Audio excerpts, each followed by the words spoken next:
Today we will be showing you how to replace a DEC Hot Swap SBB tape drive. This replacement video will cover only DLT tape drives.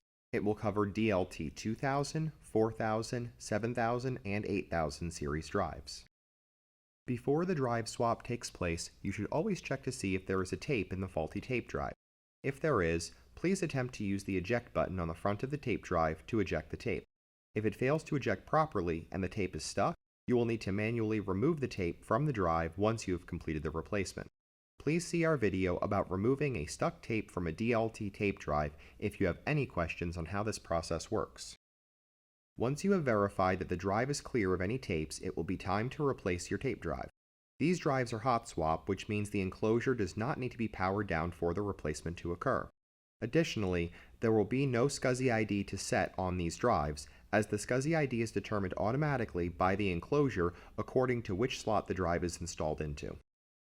To remove the drive from the enclosure, you will need to locate the top and bottom tabs that hold the drive in place in the enclosure. You will need to use two hands for the next part of this procedure.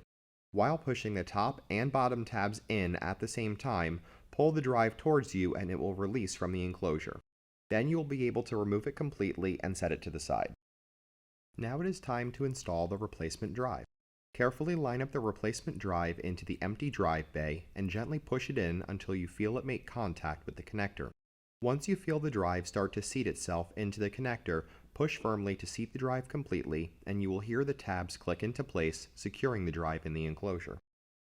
You will now need to reconfigure your host machine and backup software to be able to use the drive you just replaced. We will not be covering reconfiguration of host machine or backup software in this video.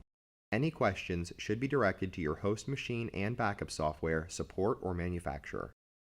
If you are having any issues with the replacement drive being seen by the host system or the drive is not powering on correctly, please open a ticket through the Rocket Plus customer portal. Thanks for watching. This has been another video by the Top 10 USA Video Production Team. We look forward to sharing more content with you going forward, so please check out our YouTube channel and please subscribe so that you get notified whenever we release a new piece of content.